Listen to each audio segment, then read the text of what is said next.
Ayan, hinarvest ko na yung peaches para makatikiman tayo. Pero ang dami pa rin na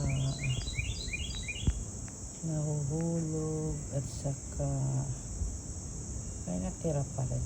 Para na rin sa squirrel.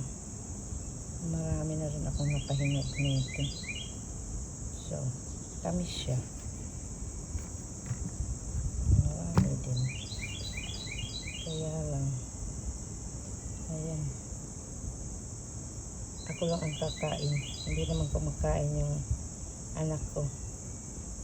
Ay. Yung iba maliliit. Oh, ito pala may ano na siya.